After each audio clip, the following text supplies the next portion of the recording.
Greetings. This is Doc Ock coming to you live and direct from Black Facts Headquarters Central this evening with another installment of Doc Ock at noon and 9. We hope everybody out there is feeling fine because we have had a day that has been most divine. We spent most of our day running around Kent trying to get a few things in order so that we can take this to the next phase, because we are getting prepared to take you a little bit higher. And by higher, I don't mean what you thought I meant. I meant into the stratosphere. That's where we're headed, straight up. And we want to take you with us. So in order to get there, we're going to need your help.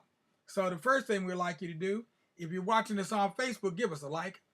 If you're watching this on YouTube, give us the old thumbs up. And then, no matter what platform you may be watching us on, please make sure to spread the word far and wide to check in with Black Facts at least once a day, twice a day, if you recall, because we do our presentations at noon and 9, because this is Doc Ock coming at you live and direct at noon and 9. So you know what time it is right now. We're moving on to, we're a little bit past the 9 o'clock hour and moving forward. Excuse me. So next thing we want to do is to go ahead and introduce our next reading. We're going to be reading now from a book called Marcus Garvey, Black Nationalist Leader. Marcus Garvey, Black Nationalist Leader. And this is one of the Coretta Scott King books. So it looks fairly well researched. They used Nathan Huggins to do as their primary researcher and editor on this series of books. It's a whole series of books. And I found that they had quite a few books about a number of people that you don't always find books about, or you don't find books that are very, what's the word for it? Good. It's the only word I could come up with. Very good. Okay, some books are better than others. All books are not created equal. So we're going to see what we find in this particular book. But before we do that, we're going to go ahead and do our proverb of the day, which we said for this month, we're not going to do proverbs, but we're going to do the sayings of Marcus Garvey. So the saying for today is, if you have no confidence in self, you are twice defeated in the race of life. If you have no confidence in self, then you are twice defeated in the race of life. So if you don't have anything else, you need to be self-confident. Confident in your ability to do X, Y, or Z, whatever it may be that you need to do. You need to have that confidence.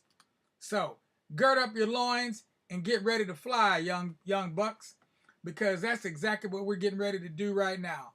We're getting ready to fly right on up out of here. So let's get started with this story of Marcus Mosiah Garvey. Born 1887, passed away in the year 1940, if I'm not mistaken. And let's see what's going on with Marcus. Oh, let me see here. Here we go. Yeah, so we're starting off. We're going to start on chapter 2, A Place in the World. And I don't know what's going on here with my piece here, but something is certainly happening or not happening, as the case may be. Let's see if I can fix this real quick. Try and get this settled right quickly. Let's see what I can do here. Try this again.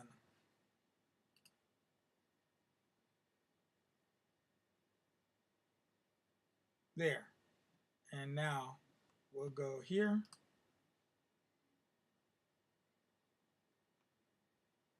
Okay, and then we'll go here.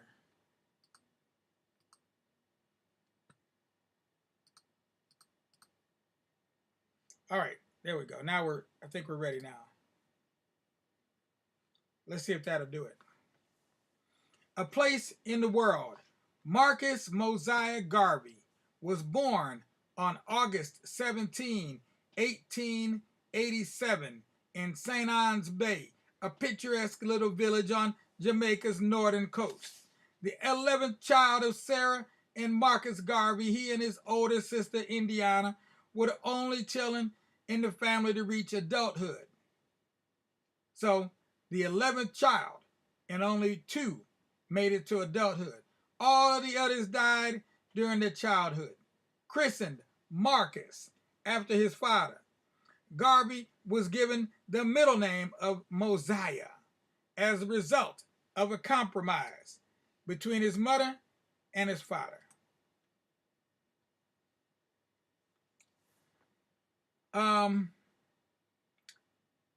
His mother wanted to call him Moses, for she had a hunch that her son would someday lead his people, just as the biblical Moses had led the Jews. But his father, not a particularly religious man, favored a less pretentious name.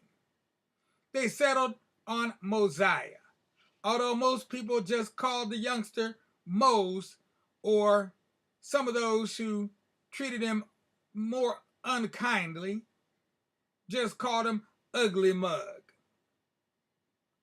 Marcus's mother was a gentle, slim, and beautiful woman who was known for being kind and helpful to her neighbors and for working hard to bring up her family.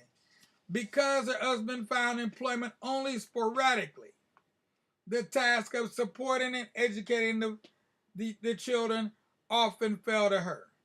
The daughter of a farming family, she shared a plot of land with her brother, and the proceeds from the crops grown there, along with the cakes and pastries she baked and sold, often supplied the family with its only income. Marcus's father was different, hard, stern, and stubborn. A skilled stone mason, he cut and shaped white rock for the walls of nearby plantation houses belonging to the island's wealthy estate owners. But he worked only when he felt like it. He preferred to spend long hours locked in his private study reading from his collection of books and magazines. This constant reading kept Marcus's father well informed, and he became known in St. Ann's Bay as the village lawyer, a man whom the other townspeople often went to for advice.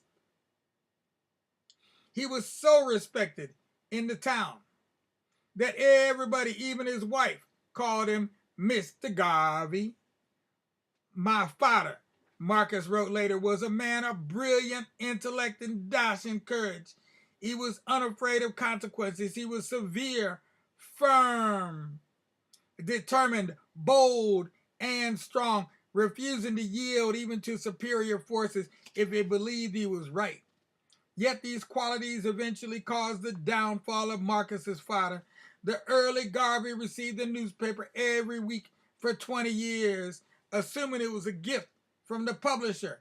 He never paid anything for it. But when the publisher died, the executors of the estate sent Garvey a bill which Marcus's father stubbornly ignored. The executors took the matter to court, and Garvey was ordered to pay. However, he still refused.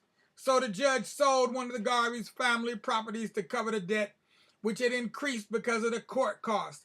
Quarrels with neighbors over boundaries and property rights resulted in other court actions and led to the loss of more Garvey property. Finally, the family was left with only the plot of land on which their home stood.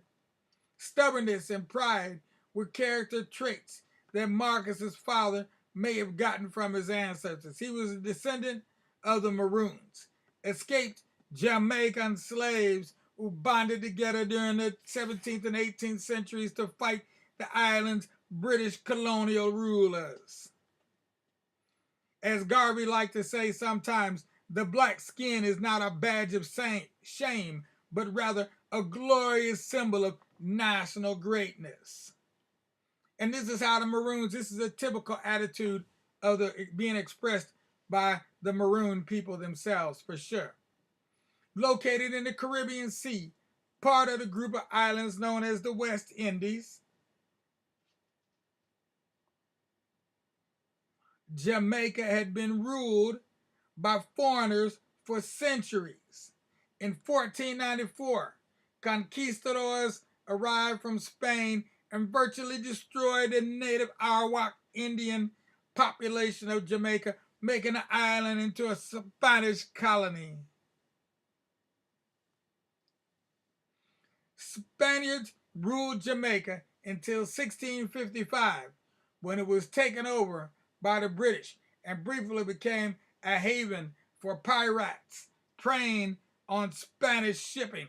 By the late 17th century, the West Indies was the center of the lucrative sugar trade, and Britain, France, and the Netherlands constantly warred with each other for control of the islands as the British began to cover Jamaica with sugar plantations. They were soon faced with the need for a source of cheap labor. Their solution was to import black slaves from Africa for the grueling work of harvesting the sugar cane. European traders have been kidnapping the people of Africa and selling them into slavery since the 1470s. The traders had originally traveled to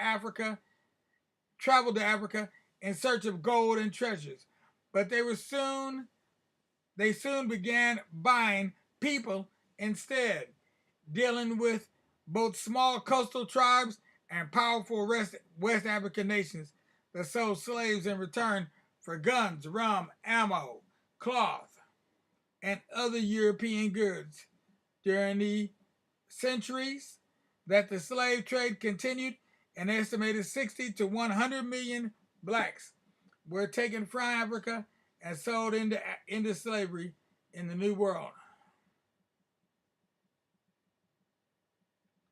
Slave uprisings in the European colonies occurred every now and then over the years, but the fierce Jamaican Maroons preserved their freedom more successfully than did most ex-slave groups. Bonding together in the island's inaccessible central islands, the Maroons developed their own distinct culture. During the 1730s, after 10 years of warfare, the British authorities gave in.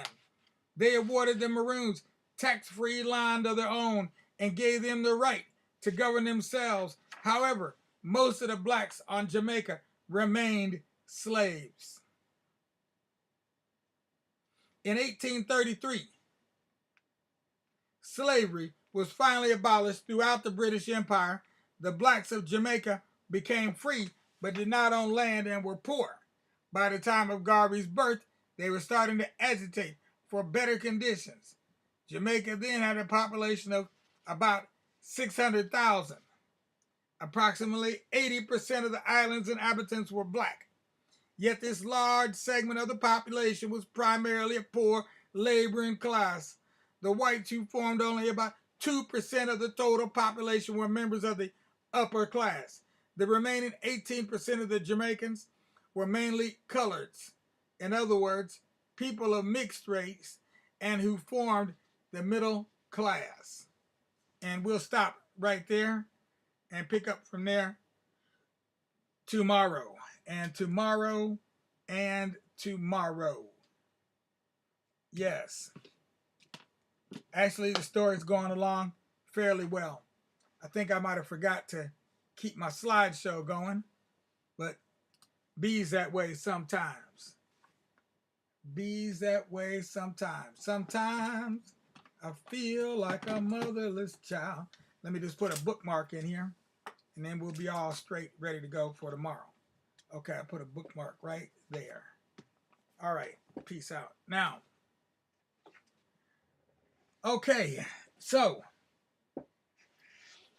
you're starting to get the idea. We're going in each time we do a biography, like we did Haile Selassie, His Imperial Majesty, Lord of Lords, King of Kings, Lord of Lords, conquering Lion of the tribe of Judah, last ruler of the 3,000-year Solomonic dynasty of Ethiopia, Haile Selassie I, Jah Rastafari. Like when we read about him last month, the first thing we do is we go into a background. We always have to set the stage. Then after we set the stage, then we can describe the characters that go on the stage and go into their personal background. And then we move on from there. So this is how we tell stories. So you can always expect that this is what we're going to do. If you want, you can always watch our other live streams, any live streams we've been doing. You can find them on YouTube, or you can find them on Facebook, or you can find them on either one. And you can find some on links on our website also. But in the meanwhile, we're going to just say adieu or tuta nana to Larry Parker over here, and Juju Asiom, Eleko Nawo. Okay. We'll say good night to all of you over there. And to all you little children out there, we're going to tell you what you should do. But you already know. So say it with us. You're going to take your little head and put it on your little pillow, on your little bed. Close those your eyes and wait on that sun to rise. And when you feel those sunbeams beaming down on your eyes, you know that it's time for you to rise and shine. Oh, children of mine. Yeah, buddy. That's what you know. So go ahead and do what you do. We're going to do what we do.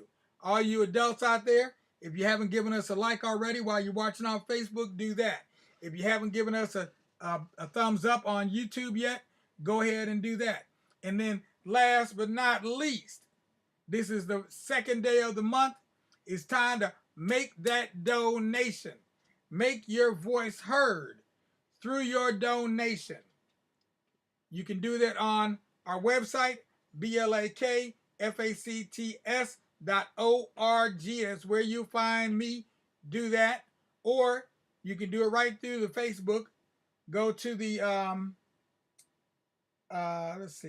go to your notifications. Look for a notification in your phone for our donation page. And when you find that, go ahead and click on that and then go through the steps.